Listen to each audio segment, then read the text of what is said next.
पूजा तो कैसी है। तो ये नाटक जो पैदा हुआ है सिर्फ इस लाइन से पैदा हुआ है कि पूजा तो कैसी है, वो हमसे पूछना चाहते हैं इनसे। तो ये नाटक की प्रेरणा वहाँ से हुई। फिर दीदी के पास गए, इनसे मिलने में हमें 1 महीना लग गया, क्योंकि वाइफ की जिद थी कि ये नाटक हम करेंगे तो इनका कैरेक्टर सिर्फ इन्हीं से कराएंगे, हम बाहर से कोई एक्टर हायर नहीं करेंगे।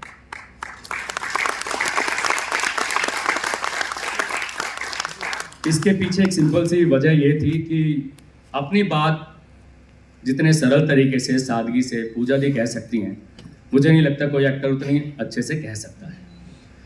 तो वहाँ से इसकी शुरुआत हुई। 1 महीना में दीदी को पकड़ने में लगा, क्योंकि ये मुंबई में थी नहीं, जयपुर में ट्रैवल कर रही थी, कभी कहीं कभी कहीं। तो जब मुलाकात हुई तो उन्होंने तुरंत हाँ कर दिया कि दादा मैं भी स्टेज पे जाना चाहती हूँ। फिर इनको हमने अपने रिहर्सल स्पेस पे बुलाया, इनकी कहानी सुनी, फिर उस पर हमने ये नाटक तैयार किया। तो ये इसकी छोटी सी कहानी है, जो मैं चाहता हूँ कि ये छोटी सी कहानी दूर दूर तक जाए। मेरी ऑडियंस से भी रिक्वेस्ट है, दरख्वास्त है कि ये नाटक मैं चाहता हूँ कि दुनिया के हर कोने में हो, क्योंकि ये बात पहुँचना बहुत ज़्यादा ज़रूरी है। हम किन्नर समाज को बिल्कुल अलग कर देते हैं, जैसे कि वो इंसान नहीं है। ये सोच हमारी बदलना बहुत ज़्यादा ज़रूरी है। हम सिर्फ औरत और मर्द इसमें खो जाते हैं, थर्ड जेंडर को हम ध्यान नहीं देते। हमारे लिए वो इंसान है ही नहीं। क्या औरत और मर्द गलत नहीं होते हैं? ऑब्वियसली होते हैं। कोई एक बैठा यहाँ पे जो कह दे ऑडियंस से कि नहीं औरत और मर्द सारे सही होते हैं, मैं सिरे से खारिज कर सकता हूँ, कोई नहीं कह सकता। तो अगर हम अपनी तरफ से कोशिश कर सकते हैं, जैसे मैं थिएटर करता हूँ, मैं ये कोशिश कर रहा हूँ कि इनकी बात पहुँचे। आप जिस भी फील्ड में हैं, जहाँ पर भी हैं, आप शुरुआत कीजिए। इनको, दीदी को, टैलेंटेड लोग हैं, मैं ये नहीं कह रहा फेवर कीजिए प्लीज़, मैं बिल्कुल दरख्वास्त नहीं कर रहा, बट मैं ये चाह रहा हूँ कि ट्रांस पर्सन के लिए भी, थर्ड जेंडर के लिए भी एक रास्ता होना चाहिए। जो टैलेंटेड लोग हैं उन्हें हम ला सकें, ऑफिस में जॉब्स दे सकें, डांसर है डांस में आके लेके जा सकें, सिंगर है सिंगिंग में आके लेके जा सकें।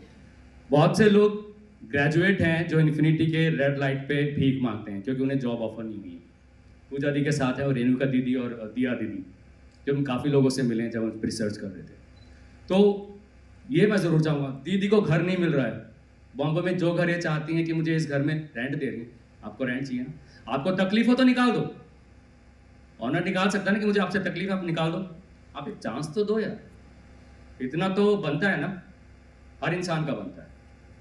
तो ये नाटक तब जाके सफल होगा तब इनको अपना मनचाहा घर मिल जाएगा, जहाँ ये रहना चाहती हैं सुकून के साथ। तो ये मैं समझूंगा कि इस नाटक को करने की मेरी और मेरी वाइफ की बहुत बड़ी जीत होगी।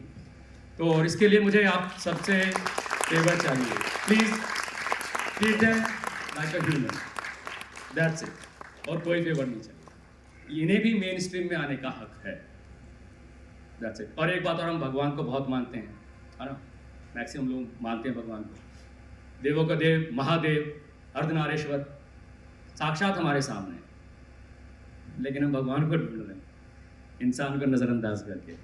और एनीवेज में टाइम और बढ़ जाएगा कि बोलने को बहुत कुछ है, नाटक के बाद भी बहुत कुछ है बोलने को। तो thank you so much, thank you so much आप दोनों का हमारे इस शो पे आने के लिए। तो आशा करते हैं हम इसी तरीके से और अच्छे गेस्ट आपके लिए लाते रहेंगे। तब तक के लिए आप अपना ख्याल रखिए, मिलते हैं आपसे अगले एपिसोड में। Good night.